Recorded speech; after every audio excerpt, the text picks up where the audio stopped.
के लेक्चर में हम गॉसेस लॉ के एक बड़ा इंटरेस्टिंग सी प्रॉब्लम को डिस्कस करेंगे जिसमें हम सुपरपोजिशन प्रिंसिपल को किस तरह यूज करना है वो देखेंगे। सो फर्स्ट हमारे पास जो क्वेश्चन है वो है consider a uniformly charge distribution of radius r1 centered at O origin, and in this distribution a spherical cavity of radius r2 centered at point P with distance OP equal to A। सो जो cavity है उसके centre हमारे पास P दिया हुआ है और जो spherical charge distribution उसका पॉइंट क्या है, सेंटर क्या है, ओरिजिन है।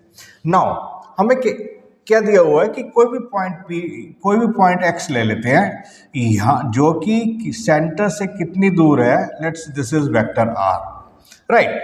यहाँ पर जो इलेक्ट्रिक फील्ड है उसकी वैल्यू ER दी हुई है। सो दिस इलेक्ट्रिक फील्ड, और वो हमें देखना है कि वो इलेक्ट्रिक फील्ड क्या है, यूनिफॉर्म है, नॉन यूनिफॉर्म है, या ए के ऊपर डिपेंड करता है या नहीं करता, राइट। के लेक्चर में हम गॉसेस लॉ के एक बड़ा इंटरेस्टिंग सी प्रॉब्लम को डिस्कस करेंगे जिसमें हम सुपरपोजिशन प्रिंसिपल को किस तरह यूज करना है वो देखेंगे।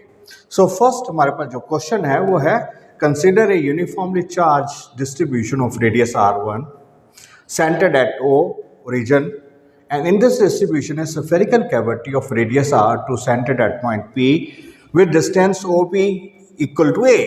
सो जो कैविटी है उसके सेंटर हमारे पास P दिया हुआ है और जो स्फेरिकल चार्ज डिस्ट्रीब्यूशन उसका पॉइंट क्या है, सेंटर क्या है, ओरिजिन है। नाउ हमें क्या दिया हुआ है कि कोई भी पॉइंट x ले लेते हैं यहाँ जो कि सेंटर से कितनी दूर है, let's this is vector r, right. यहाँ पर जो इलेक्ट्रिक फील्ड है उसकी वैल्यू ER दी हुई है। सो दिस इलेक्ट्रिक फील्ड, और वो हमें देखना है कि वो इलेक्ट्रिक फील्ड क्या है, यूनिफॉर्म है, नॉन यूनिफॉर्म है, या ए के ऊपर डिपेंड करता है या नहीं करता, राइट। हमें ये पता होना चाहिए ना कि एक चार्ज डिस्ट्रीब्यूशन की वजह से इलेक्ट्रिक फील्ड कैसे वेरी करता है। लेट्स से अगर हमारे पास एक स्फेरिकल चार्ज डिस्ट्रीब्यूशन है ना, सो लेट्स से कोई भी पॉइंट है, ठीक है, उसका जो डिस्टेंस सेंटर से कितना है, r है। तो इस पॉइंट पर इलेक्ट्रिक फील्ड की वैल्यू हमारे पास क्या आएगी, इलेक्ट्रिक फील्ड की वैल्यू आएगी E is equal to ρ/3ε0 r आ गया। नाउ रो क्या है, charge distribution, that is charge per unit volume दी हुई है, right. And r is the direction, r vector is the vector from this centre, let's say this is the point O, so this is vector r। Now हमारे पास क्या है, अब given problem में हमारे पास एक स्फेरिकल डिस्ट्रीब्यूशन है, उसके अंदर कैविटी है।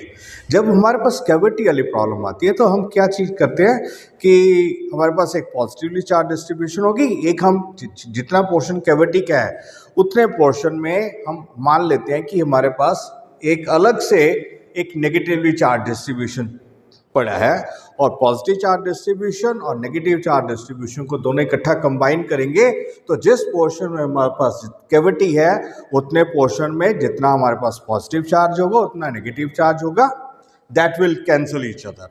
तो हमारे पास जो प्रॉब्लम में आएगा सुपरपोजिशन में, तो हम मान लेते हैं कि हमारे पास एक स्फेरिकल चार्ज डिस्ट्रीब्यूशन है, तो लेट्स से उसका इलेक्ट्रिक फील्ड हम E1 मान लेंगे, और जहाँ कैविटी है वहाँ पर एक अलग से हम मान लेते हैं एक स्फेरिकल चार्ज डिस्ट्रीब्यूशन जिसकी चार्ज डेंसिटी कितनी है, रो है, और उस नेगेटिव चार्ज डेंसिटी की वजह से सेम पॉइंट x पर कुछ ना कुछ इलेक्ट्रिक फील्ड होगा।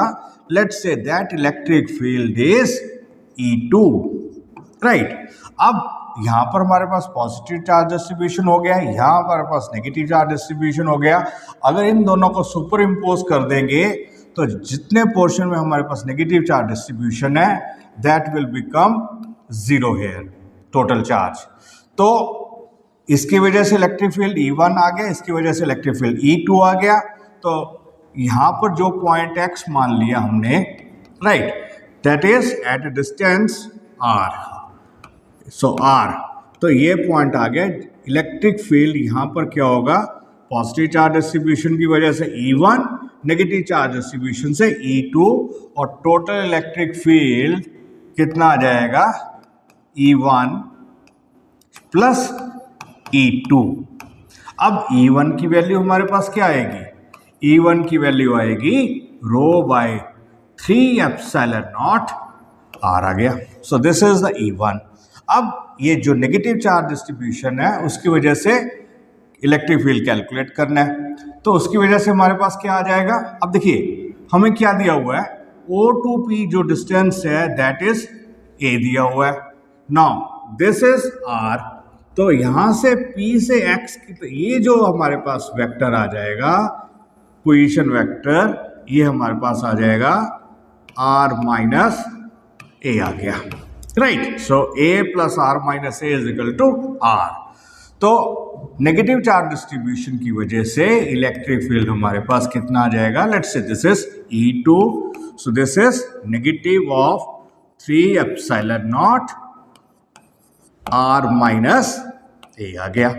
अब E की वैल्यू, E1 की वैल्यू यहां सब्स्टिट्यूट कर देंगे, E2 की वैल्यू यहां सब्स्टिट्यूट करके हमारे पास रिजल्ट आ गया। सो टोटल इलेक्ट्रिक फील्ड कितना आ जाएगा? Rho by 3 epsilon naught R vector minus of rho by 3 epsilon naught R minus A आ गया। Now this is cancel out, तो इलेक्ट्रिक फील्ड हमारे पास, नेट इलेक्ट्रिक फील्ड क्या आ जाएगा? दिस इज नेगेटिव और negative positive, rho by 3 epsilon naught and A vector. So that means rho charge density constant है, 3 एप्सिलॉन नॉट भी constant हो गया, सो इलेक्ट्रिक फील्ड का मैग्नीट्यूड कांस्टेंट हो गया। लेकिन इलेक्ट्रिक फील्ड किस चीज के ऊपर डिपेंड करता है?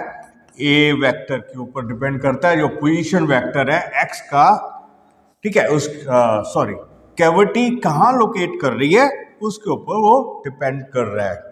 So we will say electric field is uniform but it is dependent upon the position of the cavity, center of the cavity।